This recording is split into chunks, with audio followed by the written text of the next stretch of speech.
आप सभी को मेरा नमस्कार। मेरा नाम है सुनीता खत्री। स्वागत है हृदय डेली एक्टिविटी चैनल में। हृदय मेरा बेबी है और मैं न्यू मदर बनी हूँ। मेरा बेबी अभी 5 मंथ का है। आज मैं जो वीडियो बनाने जा रही हूँ, एक्चुअली आज की डेट में जो बरसात का सीज़न चल रहा है और इसमें आई फ्लू कंजक्टिव वायरस के नाम से बहुत ज़्यादा फैल रहा है, जो एक दूसरे को हो रहा है, चाहे आप बच्चे हो चाहे बड़े हो। मैं कोई डॉक्टर नहीं हूँ, लेकिन मेरे बेबी को हुआ था, बेबी के साथ मुझे भी हो गया था बाद में। तो इसलिए मेरा जो पर्सनल एक्सपीरियंस रहा है वो मैं आप लोग तक शेयर कर रही हूँ, ताकि आप लोग भी अगर किसी को हुआ है घर में तो ध्यान रख सकें। तो मेरे बेबी को 24 जून को आई में, एक्चुअली सुबह जब उठा तो खिचड़ी सी जमी हुई थी आई में। तो मैंने सोचा कि ऐसे ठंड लगी होगी, है ना, तो वाटर बॉयल करके कॉटन से मैंने उसको कॉटन डिप करके उसको क्लीन किया।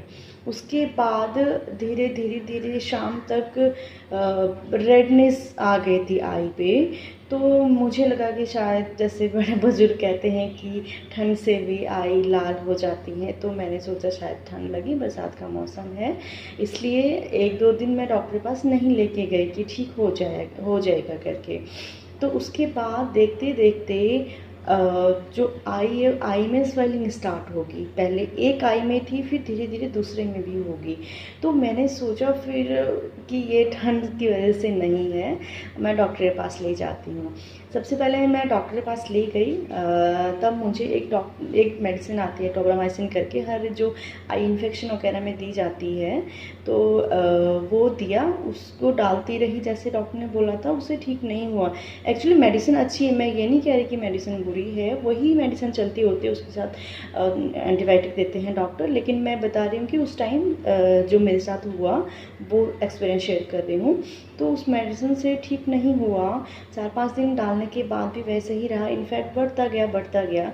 इसलिए फिर मैं प्राइवेट हॉस्पिटल में ले गई।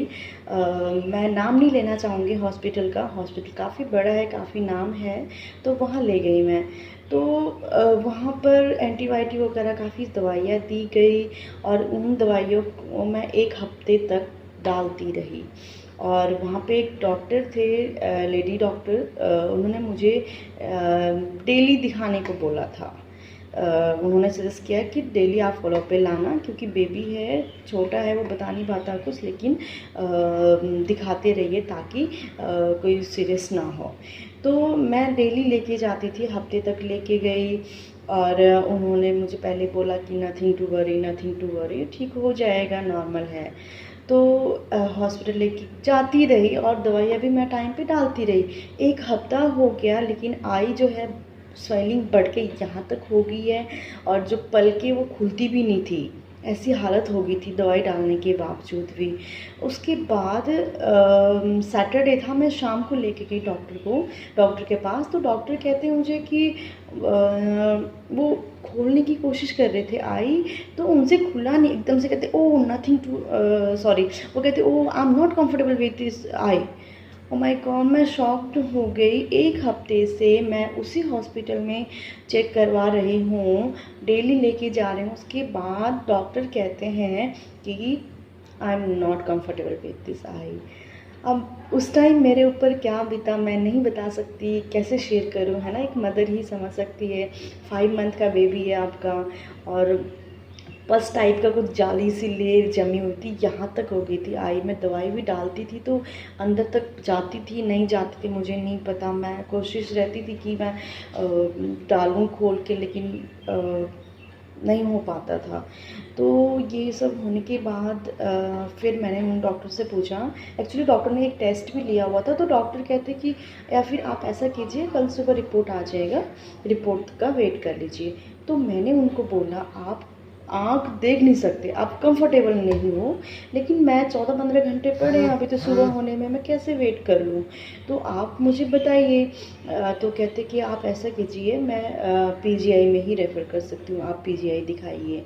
फिर तो कहते कि शायद आज तो शाम हो गई है, कहीं ऐसा ना हो कि बंद हो हॉस्पिटल, आप कल तक वेट कर लीजिए। मैंने कहा नहीं, मुझे पता था वहाँ पे एडवांस आई सेंटर है, एंड मैंने पहले भी चेक करवाया हुआ है बेबी को, रेटिना वगैरह दिखाया हुआ है। तो मुझे पता था वहाँ पे इमरजेंसी है, तो मैंने बोला कि नहीं मैं अभी लेके जाती हूँ फिर। और वहाँ पे डॉक्टर्स होते हैं, एडवांस आई सेंटर करके है वहाँ पे इमरजेंसी। तो उन्होंने किसी डॉक्टर से बात करी, मतलब अपने ही डॉक्टर, अपने हॉस्पिटल के डॉक्टर से। तो उन्होंने कहा, लिख दिया, रेफ़र कर दिया। फिर मैं फटाफट हॉस्पिटल में ले गई। फिर वहाँ पे डॉक्टर ने पीजीआई में फटाफट चेक किया। मेरे बेबी को आई अल्सर हो चुका था इन्फेक्शन से। और फिर आई को क्लीन किया उन्होंने एयरवर्ड्स की सहायता से। आँख ऐसे, मतलब बच्चे की हाथ पकड़ा, पैर पकड़ा, और किसी ने सर पकड़ा, और ऐसे आई पूरी क्लीन की। मतलब एयरवर्ड से आपको ऐसे राउंड सर्कल में पूरा क्लीन किया। आई से बहुत सारा ब्लड भी निकला, लेकिन उससे इंस्टेंट फ़र्क पड़ा कि धीरे धीरे धीरे मतलब नज़र आने लगा कि स्वेलिंग कम होती जा रही है। तो उसके अंदर पस जमा हुआ था, इस वजह से इतनी स्वेलिंग हो गई थी। हाँ, पस जैसा दिखता है, मुझे नाम नहीं पता उसका। तो पस टाइप की कोई जाली सी जमी होती है अंदर। तो बहुत रोया बेबी, बहुत रोया है ना। अगर मैं उस टाइम याद करूँ तो बहुत दुख होता है बेबी के लिए, क्योंकि जिसका छोटा बेबी है वही समझ सकते हैं ना कि क्या हालत होती है जब बेबी को छोटी सी भी खरोच आ जाती है। तो उन्होंने क्लीन किया, फिर धीरे धीरे फ़र्क आने लगा। फिर उन्होंने नेक्स्ट डे बोला कि आप ओपीडी में दिखाइएगा। तो फिर मैंने ओपीडी में दिखाया। फिर डॉक्टर ने बहुत सारी दवाइयाँ दी मुझे, और वो दवाइयाँ डॉक्टर के अकॉर्डिंग मैं डालती रही। और फिर बेबी को फ़र्क पड़ने लगा। मेरे पास कोई वीडियो नहीं है उस टाइम का, क्योंकि उस टाइम मैं इतनी स्ट्रेस में थी कि मैं फ़ोटो या वीडियो नहीं ले पाई। और लेकिन उसी प्रोसेस से ठीक होने लगा। मेरा वीडियो बनाने का एक ही मकसद है कि अगर आप लोगों को भी या आपके बेबी को भी ऐसा कुछ हुआ है, तो आप प्लीज़ रेगुलर फॉलोअप करते रहिए, डॉक्टर के टच में रहिए।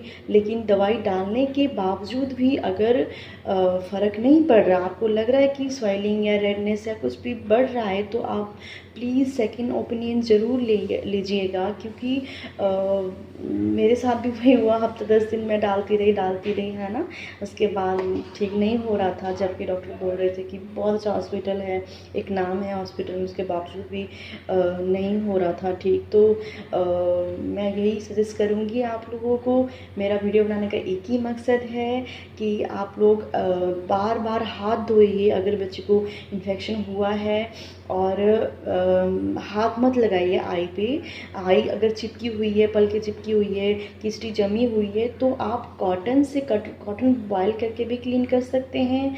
और सलाइन वाटर लेकर जो एयरवर्ड की सहायता से बहुत हल्के हाथों से सलाइन वाटर से गीला करके आप एयरबड से जो किचड़ी जमी होती है उसको ऊपर से ऐसे हल्के हाथों से क्लीन कर सकते हैं। क्योंकि मैंने डॉक्टर को क्लीन करते हुए देखा है हॉस्पिटल में, उन्होंने ऐसे ही क्लीन किया था। तो आप आई को टाइम टाइम पे क्लीन करते रहिए, चाहे बच्चे को हुआ है चाहे बड़े को हुआ है।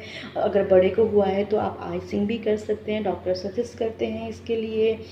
और बस यही है। Thank you so much for watching. अगर आपको मेरा वीडियो अच्छा लगा हो तो please like share and subscribe करना ना भूलें। Thank you.